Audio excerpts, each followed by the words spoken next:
Director Sekhar Kammula hits and flops budget and collection గురించి తెలుసుకుందాం. ఈ వీడియోని లైక్ చేసి మన ఛానల్ సబ్స్క్రైబ్ చేసుకుని ఫ్రెండ్స్. Number 1 Dollar Dreams. ఈ మూవీ 2000 రిలీజ్ అయింది. బడ్జెట్ 5 లక్షలు, కలెక్షన్ 15 లక్షలు. ఈ మూవీ బాక్స్ ఆఫీస్ వద్ద హిట్ అయింది. నెంబర్ 2 ఆనంద్. 2004లో ఈ మూవీ రిలీజ్ అయింది. బడ్జెట్ 10 లక్షలు, కలెక్షన్ 30 లక్షలు. ఈ మూవీ బాక్స్ ఆఫీస్ వద్ద సూపర్ హిట్ అయింది.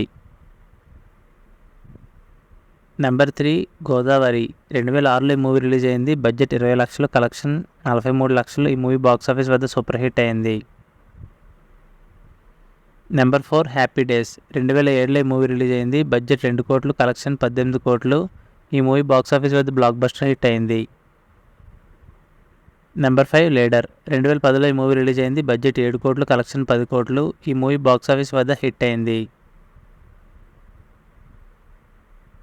Number 6 life is beautiful. 2012లో ఈ మూవీ రిలీజ్ అయింది. బడ్జెట్ 15 కోట్లు, కలెక్షన్ 20 కోట్లు. ఈ మూవీ బాక్స్ ఆఫీస్ వద్ద హిట్ అయింది. నెంబర్ 7 అనామిక. 2014లో ఈ మూవీ రిలీజ్ అయింది. బడ్జెట్ 6 కోట్లు, కలెక్షన్ 3 కోట్లు. ఈ మూవీ బాక్స్ ఆఫీస్ వద్ద ఫ్లాప్ అయింది. నెంబర్ 8 ఫిదా. 2017లో ఈ మూవీ రిలీజ్ అయింది. బడ్జెట్ 13 కోట్లు, కలెక్షన్ 91 కోట్లు. ఈ మూవీ బాక్స్ ఆఫీస్ వద్ద బ్లాక్ బస్టర్ హిట్ అయింది. Number 9 love story. 2021లో ఈ మూవీ రిలీజ్ అయింది. బడ్జెట్ 30 కోట్లు, కలెక్షన్ 60 కోట్లు. ఈ మూవీ బాక్స్ ఆఫీస్ వద్ద బ్లాక్ బస్టర్ హిట్ అయింది. నెంబర్ 10 కుబేరా. 2025లో ఈ మూవీ లేటెస్ట్గా రిలీజ్ అయింది. బడ్జెట్ 120 కోట్లు, డే 2 కలెక్షన్ 53 కోట్లు. సూపర్ హిట్ టాక్తో ఇంకా రన్ అవుతుంది. ఫ్రెండ్స్, ఈ మూవీస్లో ఏ మూవీ ఇష్టో కమెంట్ చేయండి. ఈ వీడియోని లైక్ చేయండి, మన ఛానల్ సబ్స్క్రైబ్ చేసుకోండి. Thank you for watching friends.